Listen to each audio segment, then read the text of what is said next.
Hello guys, આપણે આગળના લેક્ચરમાં ઉપાડ પર વ્યાજ શોધવાનું તો આવડી ગયું છે હવે કે કેવી રીતે ઉપાડ પર વ્યાજ શોધી શકાય. એના દાખલા પણ જોઈ ગયા છે. અને આજે હવે આપણે જોવાના છીએ કે કમિશન કેવી રીતે શોધી શકાય, ભાગીદારનું હોય કે પછી મેનેજરનું. બરાબર. તો આમાં બે રીતે કમિશન શોધી શકાય. કોઈ પણ બે રીતે તમે કમિશન આપી શકો. કમિશન બાદ કર્યા પહેલાંના નફા પર અમુક ટકા કમિશન અને કમિશન બાદ કર્યા પછીના નફા પર અમુક ટકા કમિશન. તો જ્યારે પણ કમિશન બાદ કર્યા પહેલાં, આ જે પહેલા શબ્દ આવે, બરાબર, તો ત્યારે તમારે આ સૂત્ર મૂકવાનું છે. કમિશન બરાબર ચોખ્ખો નફો ગુણ્યા કમિશનના ટકા છેદમાં 100. પહેલાંનો નફો હોય એટલે તમારે નીચે ખાલી 100 જ મૂકવાનું છે. બરાબર.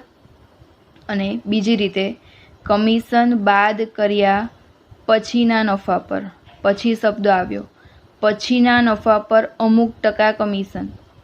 બંને સેમ વસ્તુ છે, ખાલી પહેલાંનો નફો અને પછીનો નફો, એ બંને વસ્તુ યાદ રાખવાની છે. પછીનો નફો હોય તો તમારે કમિશન બરાબર ચોખ્ખો નફો ગુણ્યા કમિશનના ટકા છેદમાં 100 પ્લસ કમિશનના ટકા. ખાલી 100 ઉમેરવાનું છે. ક્યારે? જ્યારે કમિશન બાદ કર્યા પછીનો નફો હોય તો તમારે ખાલી 100 જ એડ કરવાનું છે. પહેલાંનો હોય તો તમારે ખાલી નીચે 100 જ લખવાના છે. અને પછીનો હોય તો તમારે 100માં કમિશનના ટકા એડ કરવાના રહેશે. બરાબર. પહેલાંનો નફો હોય તો ખાલી 100 આવશે નીચે, અને પછીનો નફો હોય તો 100 તો એડ કરેલા જ રહેશે, પ્લસ એમાં કમિશનના ટકા પણ એડ કરવાના છે. આમાં કમિશનના ટકા એડ નથી કર્યા અને આમાં કમિશનના ટકા એડ કરવાના છે, કારણ કે પછીનો નફો છે એટલે. બરાબર. આ બે જ સૂત્ર યાદ રાખવાના છે, અને આ બે સૂત્ર આવડી જશે એટલે દાખલો પણ આવડી જશે. તો આપણે એક ઉદાહરણ જોઈએ.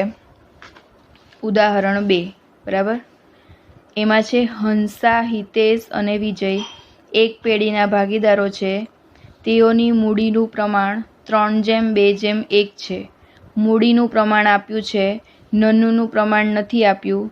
તો આપણે તો સૌ પ્રથમ જ્યારે પણ નન્નુનું પ્રમાણ ન આપ્યું, નન્નુ એટલે નફા નુકસાન, એ તો ખબર છે ને બધાને.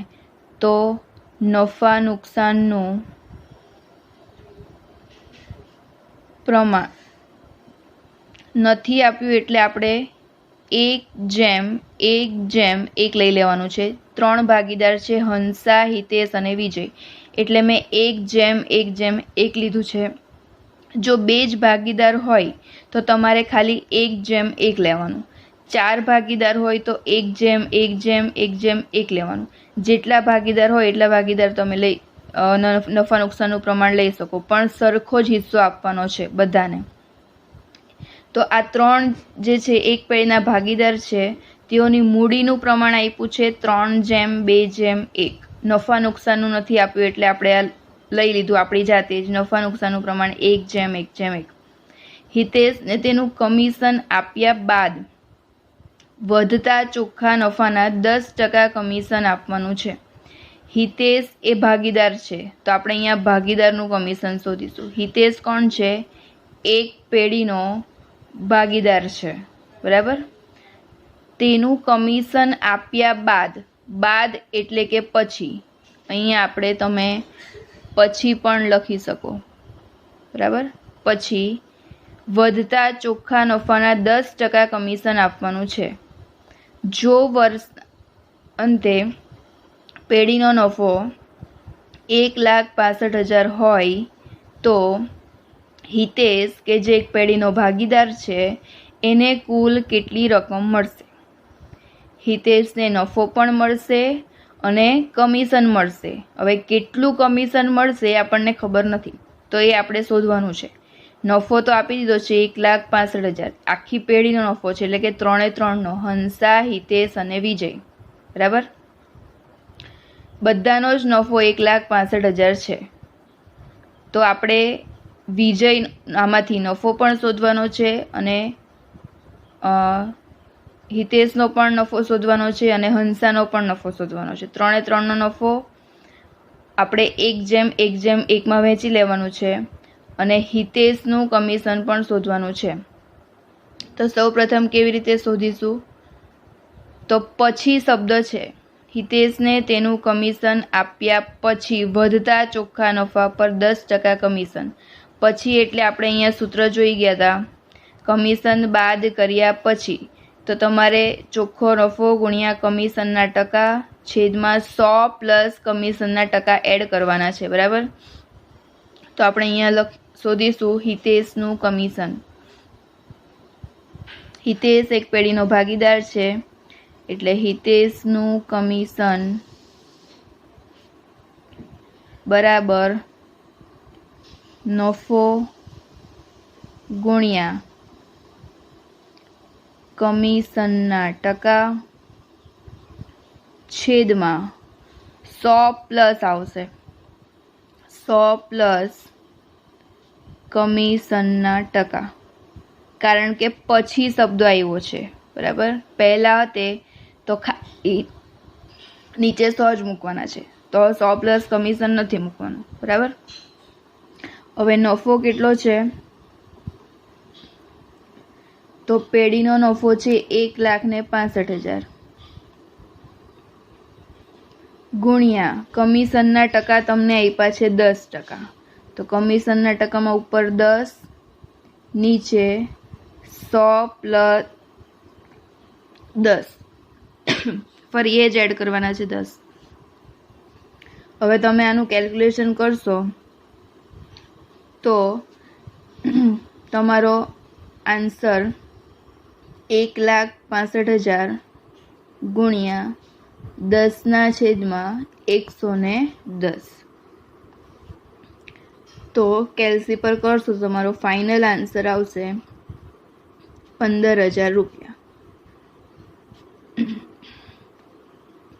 આ થઈ ગયું હિતેશનું કમિશન 15,000, બરાબર?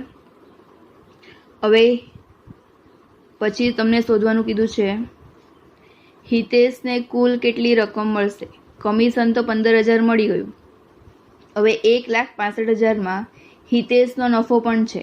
1,65,000માં 3 છે, હંસા, હિતેશ અને વિજય, બરાબર? તો આપણે હિતેશને કેટલો નફો મળશે તે જોઈશું. તો સૌથી પહેલાં તો વહેંચણી પાત્ર નફો શોધીએ. વહેંચણી પાત્ર નફો બરાબર કુલ નફો માઇનસ કમિશન. તો કુલ નફો આપણી પાસે હતો 1,65,000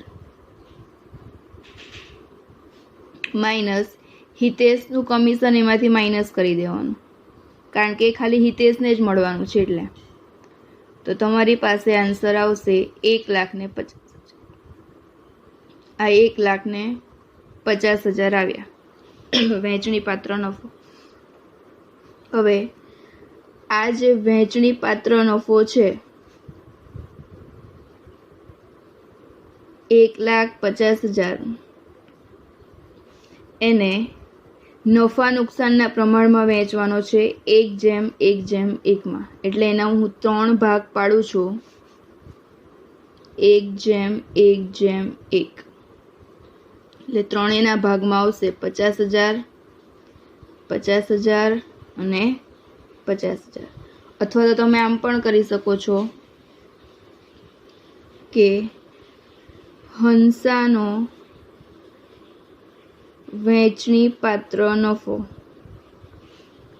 બરાબર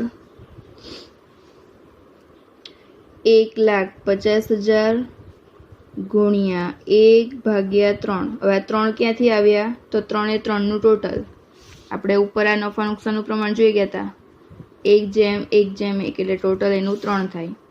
તો 1/3 એટલે એનું કરશો એટલે તમારી 50,000 આવશે. આવી રીતે બધાનું કરવાનું. હિતેશનો વહેંચણી પાત્ર નફો તો 1,50,000 ગુણ્યા 1/3, તો એનો પણ 50,000 આવશે. પછી છે વિજયનો વહેંચણી પાત્ર નફો એટલે એનું પણ 1,50,000 ગુણ્યા 1/3 કરશો એટલે એનો પણ 50,000 આવશે. બરાબર. 3 એ 3 ના ભાગે 50,000 50,000 50,000 આવે છે. એટલે હિતેશનું આપણે ખાલી જોઈએ તો હિતેશના ભાગે કેટલો છે? 50,000. હવે હિતેશને મળતી કુલ રકમ બરાબર નફો પ્લસ કમિશન. તો હિતેશના ભાગે હમણાં કેટલો નફો આવ્યો? 50,000 પ્લસ આપણે કમિશન શોધેલું હિતેશનું કેટલું આવ્યું? 15,000. તો પ્લસ કમિશનમાં 15,000 મૂકી દેવાના. તમારું ટોટલ છે 65,000 65,000. બરાબર. ક્લિયર? આ તમારો દાખલો. એ જ શોધવાનું હતું કે હિતેશને કુલ કેટલી રકમ મળશે. તો આ હિતેશની રકમ નફો પ્લસ કમિશન. બરાબર. સૌથી પહેલાં નન્નુનું પ્રમાણ નથી આપ્યું તો એ મૂકવાનું. હિતેશના કમિશનનું સૂત્ર નફો ગુણ્યા કમિશનના ટકા છેદમાં 100 પ્લસ કમિશનના ટકા. 100 પ્લસ કેમ આવ્યા? તો કે દાખલામાં કમિશન આપ્યા બાદનું છે એટલે નફો 1,65 આપ્યો જ છે ગુણ્યા કમિશનના ટકા પણ આપ્યા છે. એટલે આ બધું કરશો એટલે તમને 15,000 કમિશન મળી જશે. પછી વહેંચણી પાત્ર નફો શોધી લેવાનો. કુલ નફો 1,65 એમાંથી હિતેશનું કમિશન માઇનસ કરો એટલે તમને વહેંચણી પાત્ર નફો મળી જશે.